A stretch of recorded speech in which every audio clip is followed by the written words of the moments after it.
여러분, 한 해 52주가 이제 저물어 가고 있습니다. 이 요한계시록 강해도 이제 막바지를 향해 달려가고 있는데요. 여러분, 마라톤 모든 운동 경기에도요, 마지막 끝부분 깔딱고개라는 것이 있다라고 해요. 2시간 10여 분을 달리는 마라톤에서 마지막 한 5분, 그 시간이 참 힘들고 어렵지만 그 시간을 잘 견뎌내야 좋은 성적을 내고 메달권에 입상할 수 있다는 그런 이야기가 있는데요. 여러분, 오늘 저와 여러분이 살펴보는 요한계시록 20장도 이런 의미를 가지고 있다라고 생각을 합니다.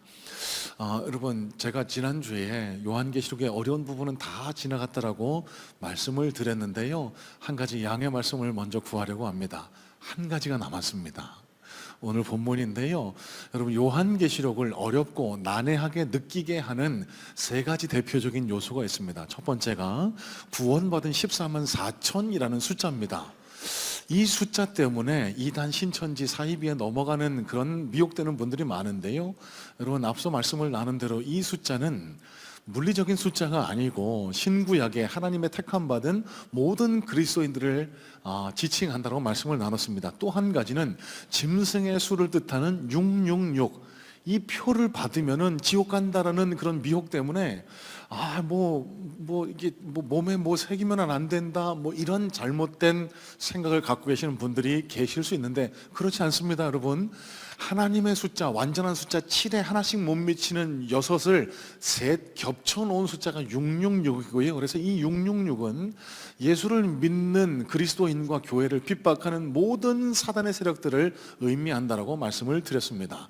자, 마지막으로 요한계시록의 중요한 하지만 굉장히 난해하고 어렵게 느껴지는 요소가 하나 있다라고 하면은 오늘 본문에 등장하는 천년왕국이라는 이 단어인데요.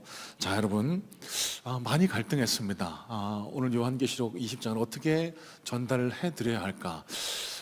많은 분들이 모르셔도 되고 대부분이 모르시는 부분이라서 그냥 넘어갈까도 고민을 했는데, 여러분, 저와 여러분들이 누굽니까? 이 명품교회, 성문교회를 출석하고 계시는 분들 아니십니까? 그러면 우리 성문교회를 다니니까 이 정도는 알아야 다른 이단 신천지 사이비에도 걸려 넘어가지 않고, 또 다른 교회를 출석하시는 분보다 그래도 내가 성문교회에서 이 정도는 배워서 알고 있어, 이런 정도의 자부심을 좀 드렸으면 좋겠다 싶어서 간략하게, 여러분 조금 불편하시더라도 오늘 하루만 좀 참아주시면 이 요한계시록에 기록된 모든 난해한 내용들을 여러분 다 마스터하고 넘어가는 그런 은혜가 있을 줄로 압니다. 자, 여러분, 1절로 3절 말씀부터 먼저 한번 살펴볼까요? 1절로 3절입니다. 또 내가 보매 천사가 무저갱의 열쇠와 큰 쇠사슬을 그의 손에 가지고 하늘로부터 내려와서 용을 잡으니 곧 옛뱀이요 마귀요 사탄이라. 잡아서 1000년 동안 결박하여 무저갱에 던져 넣어 잠그고 그 위에 임봉하여 1000년이 차도록 다시는 만국을 미혹하지 못하게 하였는데 그 후에는 반드시 잠깐 노일이라. 여러분, 실제로 성경에 천년왕국이라는 단어는 명시적으로 등장하지 않습니다. 하지만 신학자들과 설교사들 사이에서 천년왕국이라는 이야기를 자주 접하고 들어보셨을 걸로 이해가 되는데요. 자, 이 천년왕국은 우리가 읽었던 이 요한계시록에 나타난 천년, 이 기간을 가리켜서 천년왕국이라고 많은 신학자들이 그렇게 지칭하고 있기 때문입니다. 자, 여러분, 이 천년왕국에 대한 학설을 크게 세 가지로 갈라볼 수가 있습니다. 첫 번째는 후천년설, 전천년설, 그리고 무천년설, 이런 세 가지가 대표적인 이 천년왕국에 대한 학설인데요. 여러분, 한 가지 기준점을 말씀드릴게요. 성경의 주인공은 누구실까요? 예수 그리스도십니다.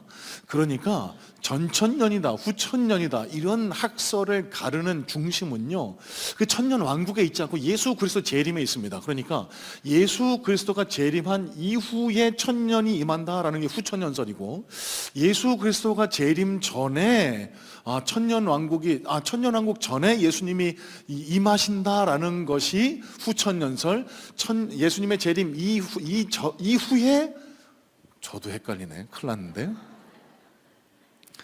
예수님의 재림 전에 천년 왕국이 임한다라고 보는 것이 후천년, 예수님의 재림 이후에 천년 왕국이 임한다라고 보는 것이 전천년설입니다. 무천년설은 이게 없다라는 거예요.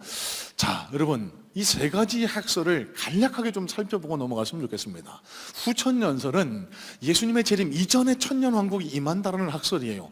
이 학설이 등장하게 된 배경이 있습니다. 18세기, 19세기 산업혁명이 일어나면서 대량 물자 생산이 이루어집니다. 막연한 자신감이 생기기 시작했습니다. 곧 유토피아, 이 지상에 하나님이 약속하신 천년 왕국, 그러니까 유토피아, 너무 살기 좋은 세상이 임하게 된다라는 그런 생각이 확산하게 된 거예요. 그래서 기독교인 사이에, 신학자들 사이에 이 후천년설, 그러니까 예수님이 재림하시기 전에 이 땅에 지상왕국이 세워진다라고 하는 이런 학설이 만연하게 됐습니다. 여러분, 하지만 이 학설은 막연한 자신감에 근거한 잘못된 학설이라고 그렇게 판명이 납니다. 인본주의적인 진화론이 그 밑바탕에 깔려 있다라고 볼 수 있는데요. 여러분 잘 아시는 것처럼, 여러분 지금 우리가 살고 있는 이 세상이 지상 낙원이라고 볼 수 있습니까? 문명은 계속 발달해 나가지만 사회는 갈수록 복잡해지고 갈등이 자꾸만 생기는 이 세상을 바라보면은요, 이 후천년설 입장을 지지하기가 어려운 것이 현실입니다. 그래서 이 학설은 이미 오래전에 폐기가 된 걸로 받아들여지고 있습니다. 자, 그러면 중요한 것은 전천년설입니다. 이 전천년설은요, 하나님의 천년 왕국이 예수 그리스도의 재림 이후에 나타난다. 그러니까 천년 왕국이 도래하기 전에 예수님이 재림하신다라는 학설인데요. 여러분, 이 전천년설은 어떻게 이해하시면 좋을까? 여러분, 예전에 어렸을 때 휴거 같은 영화 보신 기억 있으세요? 이 휴거의 내용이 이렇죠. 멀쩡히 우리가 이렇게 예배드리고 신앙생활 하다가 예수 잘 믿으시는 몇몇 분들이 갑자기 하늘로 공중으로 들려 올라가요. 그러면 나만 남는 거예요. 그게 너무 무섭게 느껴지지 않으셨어요? 그러니까 예수를 믿는데 조금 뜨뜻미지근하게 믿으시는 분들이 이 땅에 7년 동안 남아서 시험 받으시는 거예요. 그 7년 동안 잘 회개하고 믿으면은 다시 예수님이 오실 때 한 공중으로 들려 올라간다. 여러분, 이게 전천년설의 핵심입니다. 그러니까 이 전천년설은요, 이 땅에서 잘 믿는 분들을 먼저 데려 올라가고 그 다음에 시험을 통해서 두 번째 휴거가 일어나고 난 다음에 이 땅에 주님과 함께 이 땅을 천년 동안 다스리게 되는 천년 왕국이 건설되게 된다라고 보는 것이 이 전천년설의 핵심인데요. 자, 여러분, 이 전천년설을 따르든 무천년설을 따르든 신학적으로는 큰 문제가 없습니다. 무천년설은요, 예수님의 재림 그리고 예수님의 초림 이 사이의 기간을 모두 다 천년 왕국으로 보는 학설입니다. 다시 말씀드리면요, 성경에 요한계시록 20장에 기록된 대로 문자적인 천년, 유토피아 이런 것은 없다. 예전 2000년 전에 예수 그리스도께서 오셔서 초림 예수입니다. 십자가 사건을 담당하셨을 때 그때 이미 예수 그리스도의 천년 왕국은 시작됐고, 이 천년 왕국이라는 것은 문자적인 천년, 시간적으로 천년이 아니라 긴 시간을 가리키는 뜻을 말한다라고 보는 것이 이 입장이 무천년설의 입장입니다. 자, 앞서 말씀드린 대로 전천년설을 지지하든 무천년설을 지지하든 큰 관계는 없습니다. 여러분, 저희 장로교에서는 세례를 베풀죠. 하지만 성경적으로는 침례라고 기록을 합니다. 그러니까 물에 들어가서 나는 죽었습니다 하고 다시 일어나는 세례냐 침례냐 하는 문제와 유사하다라고 이해하시면 돼요. 자, 하지만 우리가 어느 한쪽의 입장을 따라야만 한다고 했을 때 어떤 한 가지 기준을 잡고 어떤 한 학설을 쫓아서 요한계시록 20장을 저는 해석을 해보려고 합니다. 여러분, 성경을 해석할 때 가장 중요한 게 뭐라고 했죠? 통일성입니다. 어느 한 방향으로 성경을 해석하기 시작했으면 그 입장을 계속 고수해야지, 어떤 한 입장을 취했다가 이게 잘 안 풀리니까 이런 입장을 취했다가 그렇게 하게 되면은 내 선입견, 내 이미 가지고 있는 그 선입견, 편견으로 성경 텍스트를 해석하게 되는 소위 말하는 텍스트 프루핑에 큰 오류가 발생할 수 있게 되는 거예요. 자, 여러분, 앞서도 말씀드렸죠. 14만 4천을 우리가 어떻게 해석했다고요? 신구약의 모든 백성들. 이 해석의 근거는요, 14만 4천이 물리적인 숫자가 아니라 유대인들의 수비약 게마트리아에 따라서 이 14만 4천이 유대인들은 모두 다 알 수 있는, 유대인들은 숫자 안에 어떤 의미, 어떤 뜻을 포함해서 받아들이고 있다라고 말씀을 드렸습니다. 그러니까 저와 여러분들은 14만 4천 하면 이게 무슨 숫자지 고민하면서 그 14만 4천에 들어가려고 노력하고 시험 보고 그러지만 신천지약입니다. 여러분, 유대인들은 그렇지 않다는 거예요. 14만 4천이 신약시대 구원받은 백성, 구약시대 구원받은 백성 곱하기 모든을 뜻하는 천, 그러니까 14만 4천이구나 알아들었을 거라는 겁니다. 666 역시 마찬가지예요. 그 666이 어떤 숫자를 가리킨다? 그렇게 보게 되면 잘 풀리지가 않지만 하나님의 숫자, 완전한 숫자 7에 하나씩 모자라는 짐승의 표식이라고 저와 여러분들은 해석해서 받아들였기 때문에 이 천년 왕국도 이 천년이 물리적인 천년, 시간상의 천년이 아니라 상징적인 숫자. 여러분, 천은 긴 시간을 뜻합니다. 완전한 숫자를 뜻합니다. 자, 그러면 이 무천년설에서 주장하는 이 천년왕국은 이런 겁니다. 예수 그리스도께서 2000년 전에 오셔서 십자가 사건을 담당하셨어요. 예전에 사단의 권세 아래 놓여있던 저와 여러분들을 완벽하게 그 결박에서 풀어내셨습니다. 이제는 사단의 자녀가 아니라 이제 하나님의 자녀가 됐어요. 그걸 가리켜 신학적인 용어로 reborn, 중생이라고 가리키는 것 아닙니까? 그래서 오늘 5절 말씀과 6절 말씀에 기록되어 있는 첫째 부활을 그 중생으로 해석하는 입장이 무천년설의 입장인 것입니다. 자, 그러면 여러분, 천년왕국, 오늘 이 성경에 기록되어 있는 요한계시록 20장에 기록되어 있는 천년은 언제가 천년일까요? 지금입니다. 저와 여러분이 살고 있는 지금, 그러니까 초림 예수님이 오셨던 그 2000년 전, 그리고 언제가 될지 모르지만 재림 예수님이 오실 때까지 그 모든 기간을 가리켜 천년이라고 보는 거고요. 그 천년 동안 우리는 그리스도와 더불어 이 세상을 호령하고 통치하게 된다, 이렇게 보는 것이 무천년설의 입장이라는 사실이에요. 자, 여러분, 그러면 왜 우리가 무천년설을 따를 수밖에 없을까? 요한계시록의 흐름을 보면은요, 전천년설이 더 맞는 해석처럼 보일 때가 있습니다. 여러분, 지금 설교 잘 듣고 계신 거 맞으시죠? 조금만 좀 견뎌주시면, 조금만 좀 정신을 바짝 차리고 놓지 않으시면 오늘 말씀이 주는 메시지를 곧 깨닫게 되실 줄로 압니다. 요한계시록 18장 19장에 보면은 음료 바벨론이 멸망이 나오죠. 그 다음에 뭐가 나오죠? 천국의 혼인잔치. 그 다음에 오늘 20장을 보시면은 재림 예수님이 백마 타고 오십니다. 이걸 백보자 심판이라고 하는데, 여러분, 스토리 흐름상은 이렇게 가는 게 맞잖아요. 그러니까 이 땅에서 천년 왕국이 이루어지고 예수님 재림하시고 그 다음에 영원한 하나님 재림이, 완전한 하나님 나라 새하늘과 새 땅이 이루어진다. 시간 흐름상으로는 이렇게 보는 전천년의 입장이 더 맞아 보일 수 있습니다. 여러분, 그거는요, 드라마에 익숙해 있는, 스토리에 익숙해 있는 저와 여러분의 생각 때문에 그럴 수 있습니다. 하나님께서 요한에게 환상들을 보여주셨어요. 요한계시록의 그 환상에 대한 기록의 내용들 아닙니까? 여러분, 이 환상들이 시간 순서에 따라서 이렇게 보여주셨을까요? 그렇지 않을 거예요. 컴퓨터 하시는 분들 여러 가지 팝업 창을 띄워놓는 거 아실까요? 이 창도 띄워놓고 저 창도 띄워놓고 멀티태스킹 할 때 이 창 저 창 띄워놓는 것처럼 하나님이 여러 가지의 환상들을 요한에게 보여주셨는데, 이 4차원상에 일어난 이 환상들을 요한이 어쩔 수 없이 2차원상 문서로 기록할 수밖에 없기 때문에 시간의 흐름상 자기가 기억하는 대로 그렇게 요한계시록이 쓰여졌다라고 보는 것이 대다수 성경학자들의 입장입니다. 자, 여러분, 성경을 해석할 때 가장 중요한 레퍼런스가 뭘까요? 성경을 해석할 때 가장 중요한 기준은 뭘까요? 성경 그 자체입니다.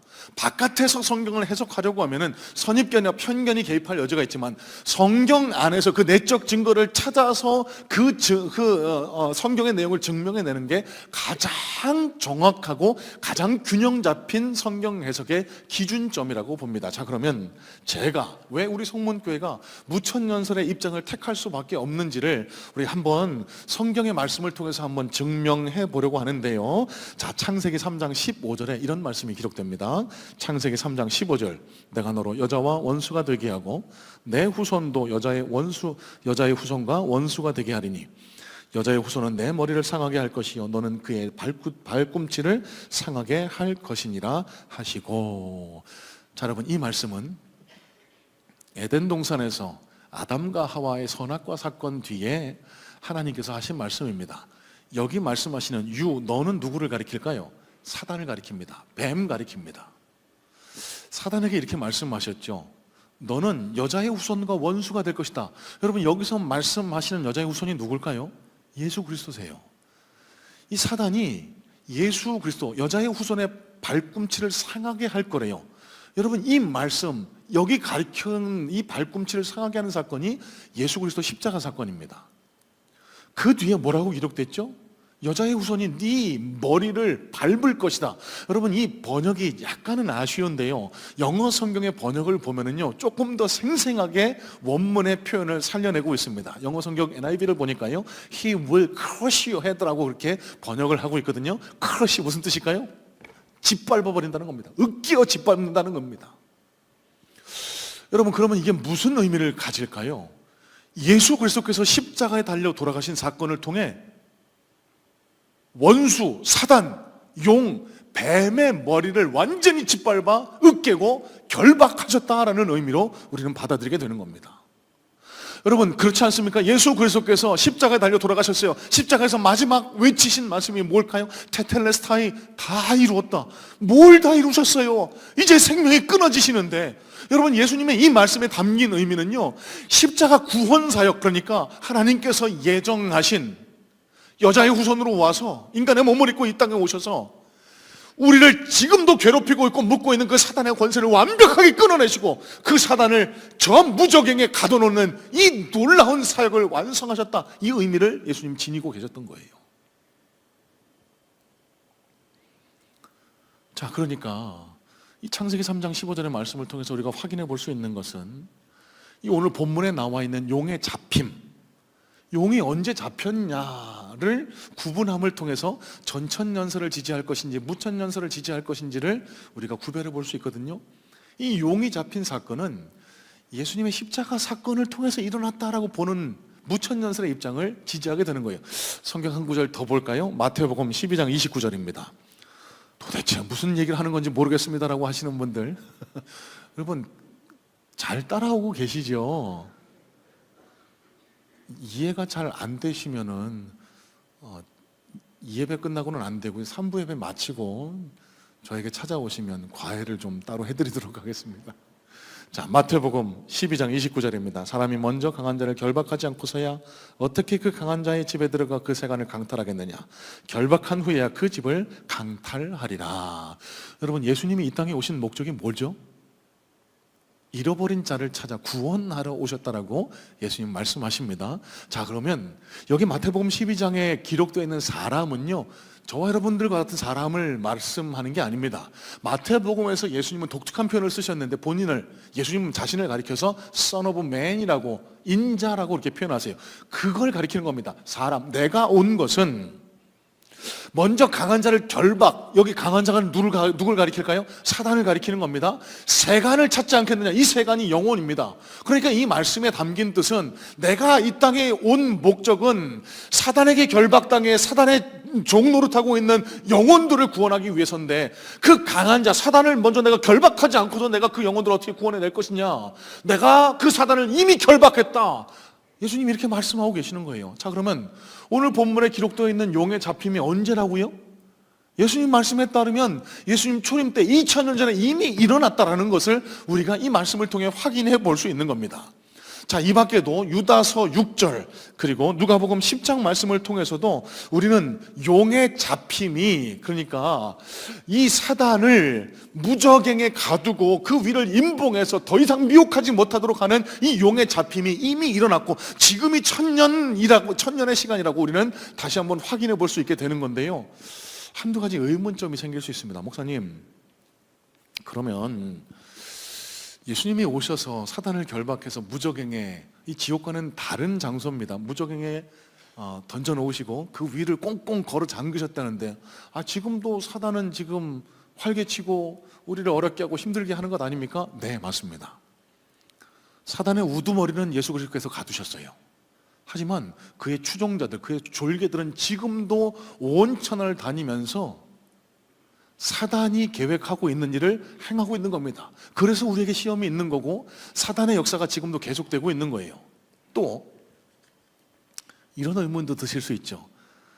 왜 하나님, 예수님 그 사단을 결박해서 무적행에 가둬 놓으셨으면 그냥 풀어주지 말고 그냥 계속 거기 있게 하시지, 왜 반드시 노예를, 왜 잠깐 노예이라, 왜 사단을 풀어주실까? 이거 잘 이해가 안 되는데 여러분 어떻게 생각하세요? 여러분, 여기 잠깐 놓인다는 것은 사단이 하나님의 권세를 깨트리고 예수님이 묶어놓으신 그 결박을 끊고 이기고 나와서 다시 이 세상을 정복한다, 지배한다, 이게 아니에요.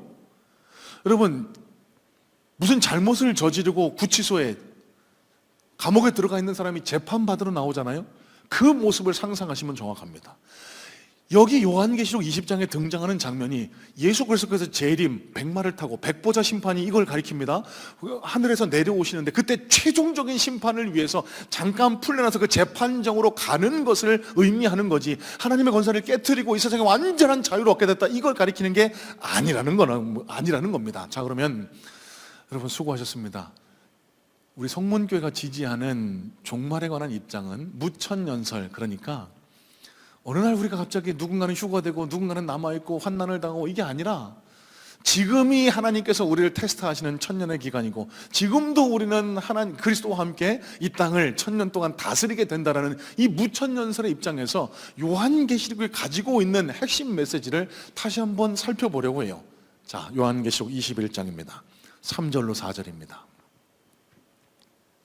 내가 들으니 보좌에서 큰 음성이 나서 이르되, 보라, 하나님의 장막이 사람들과 함께 있음에 하나님이 그들과 함께 계시리니 그들은 하나님의 백성이 되고 하나님은 친히 그들과 함께 계셔서 모든 눈물을 그 눈에서 닦아주시니 다시는 사망이 없고 애통하는 것이나 곡하는 것이나 아픈 것이 다시 있지 아니하리니 처음 것들이 다 지나갔음이라라. 자, 여러분, 이 말씀 너무너무 잘 알고 계시죠?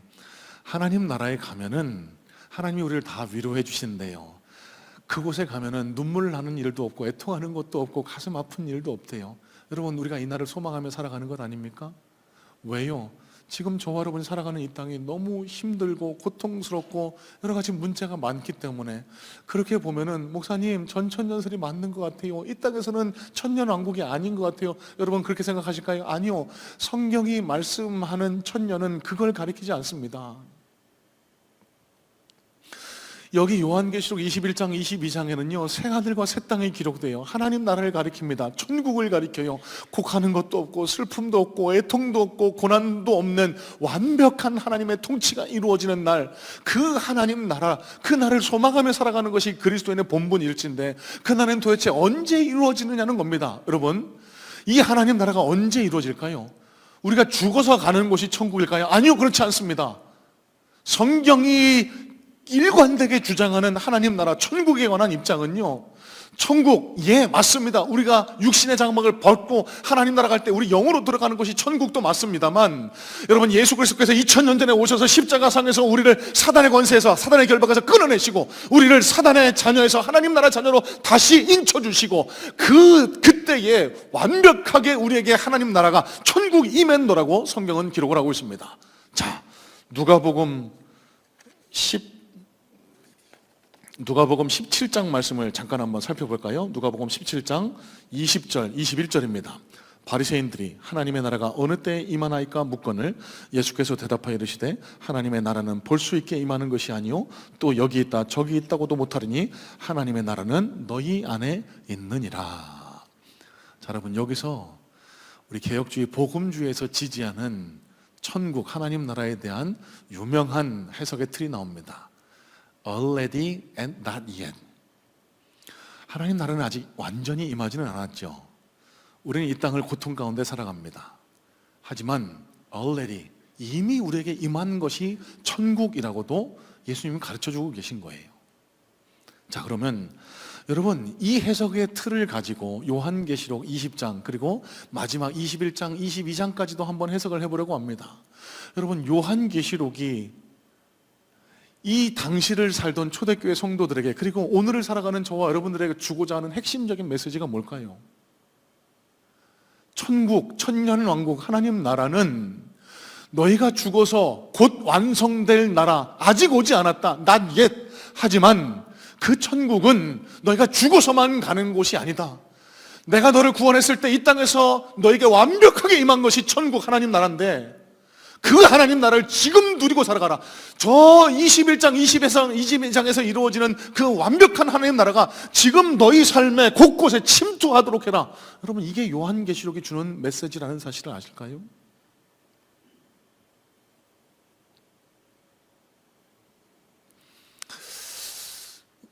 교회를 다니면서 항상 궁금한 점이 있습니다.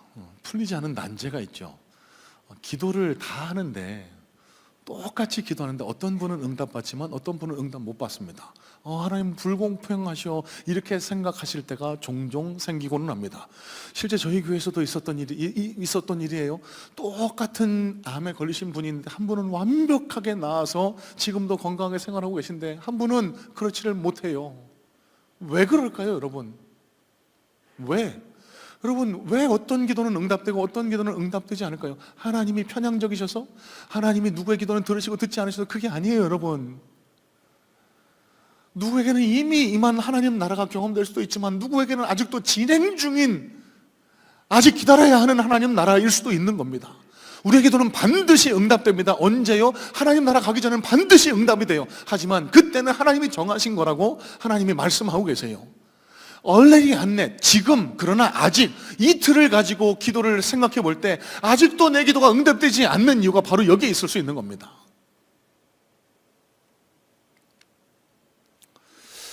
자, 이 해석의 틀을 가지고 우리 그리스도인들이 당하는 고난을 잠시 다시 해석해 보면 좋겠습니다. 예전입니다. 요한계시록 12장의 막간계시를 다루면서 제가 이런 말씀을 나눈 적이 있습니다. 왜 그리스도인들이 이 땅을 살아나가면서도 어려움과 고난과 고통 가운데를 살아갈 수밖에 없을까? 여러분, 요한계시록 12장을 통해서 우리가 깨닫게 되는 것은 우리가 완벽하게 구원을 받았음에도 불구하고 이따금씩 삶의 문제, 질병과 가난과 고통과 고난의 문제를 직면할 수밖에 없는 이유, 예수님이 말씀하셨잖아요. 요한복음 15장입니다. 세상이 너희를 미워하면 세상이 나를 먼저 미워한 줄을 알아라. 여러분, 이 말씀이 무슨 뜻인 줄 아세요? 예수님이 미안해 하시면서 하신 말씀이라고 함께 말씀을 나눴잖아요.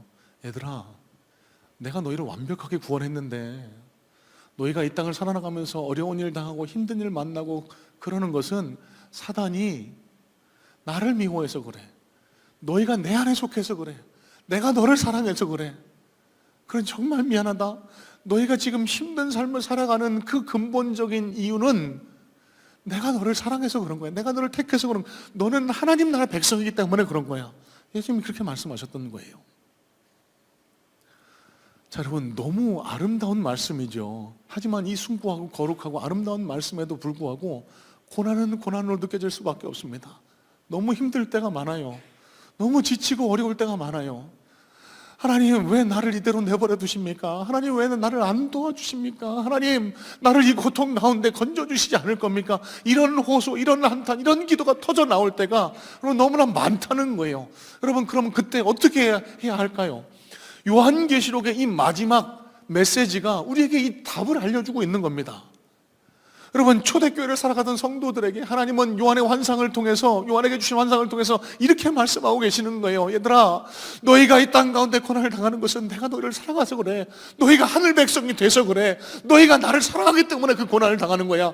그러면 이 고난을 어떻게 이겨내는 줄 알겠니?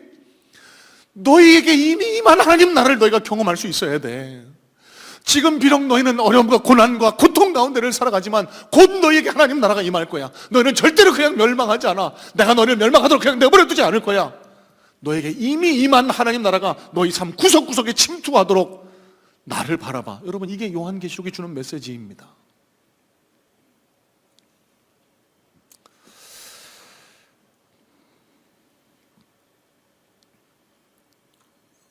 저는 이런 상상을 해봅니다. 천국에서 분명히 하나님을 만나면 이렇게 말씀하시는 분들이 계실 수 있을 것 같아요. 하나님, 나 그때 암에 걸려서 사업이 어려워져서 너무너무 힘들어서 하나님 앞에 기도했는데 하나님 그때 나 왜 안 도와줬어요? 나 그때 너무너무 힘들었어요. 하나님 나 그때 너무너무 마음이 어렵고 외롭고 아팠어요. 왜 그때 나 그냥 내버려 두셨어요? 그러면 하나님 그때 이렇게 말씀하실 겁니다. 분명히 이렇게 말씀하실 거예요. 너는 왜 내가 너를 안 도왔다고 생각하니?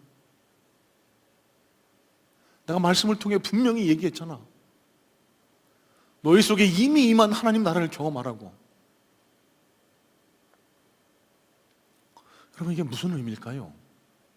어떤 한 재벌집 아들이 있었습니다. 사업을 하다가 어려움을 당하게 됐어요. 빚을 한 수십억을 지게 됐습니다. 그것 때문에 곧 파산해서 감옥에 끌려갈지도 모르는 큰 절체절명의 위기 앞에 서게 됐습니다. 이 사실을 안 아버지가 아들에게 찾아와 이렇게 묻습니다. 아들아, 너 요새 어렵다며 내가 도와줄게. 너 얼마가 필요해? 그런데 이 아들이 전에도 아버지한테 여러 번 도움받았던 게 너무 미안해서 다 얘기하지 않아요. 예, 아버지 그냥 한 1억만 좀 도와주시면 제가 어떻게 좀 해보겠습니다. 실제로 진 빚은 수십억에 가까운데 그래서 끙끙끙끙 거리다가 결국은 고통당하고 결국은 파산해서 교도소를 갈 수밖에 없는 그런 이야기가 있다고 한번 상상해 보세요. 여러분, 저와 여러분들이 바로 이런 사람들 같다라고 생각하지 않으십니까? 사춘기 자녀를 양육하시는 분들 가장 가슴 아플 때가 있어요. 자녀들이 아픈 거 아는데 얘기를 하지 않아요. 도와달라고 하지 않아요. 그때 얼마나 마음이 아프고 힘든지 몰라요.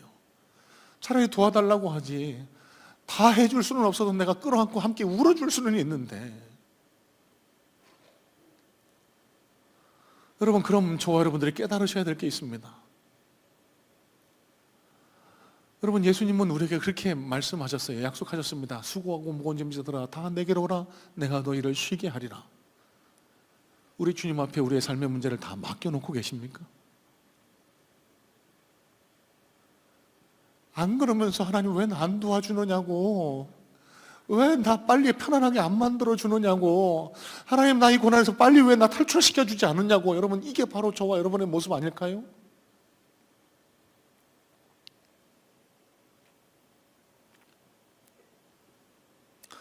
찬송가 438장에 내 영혼이 은총 입어라는 찬양이 기록되어 있습니다. 내 영혼이 은총 입어 중한 죄짐 벗고 보니. 이 찬양의 가사 가운데 4절일까요? 이런 찬양의 가사가 있죠. 높은 산이 거친들이 초막이나 궁궐이나 내 주 예수 모신 곳이 그 어디나 하늘나라. 할렐루야 찬양하세. 내 모든 죄 사함 받고 주 예수와 동행하니 그 어디나 하늘나라. 여러분, 이 찬양의 가사가 우리에게 알려주는 것이 뭔 줄 아실까요? 초막이나 궁궐이나 내 주 예수 모신 곳이 하늘나라래요. 천국이래요. 천년왕국이래요. 여러분, 그럼 저와 여러분의 문제는 뭘까요? 지나온 한 해 동안 너무 나 혼자 스스로 끙끙거리며 살아오지 않으셨습니까? 너무 힘들고 어렵다고 하나님 왜 나에게 이런 환경을 주느냐고 원망하고 불평하고 투정하면서 지난 한 해를 터벅터벅 걸어오지는 않으셨을까요?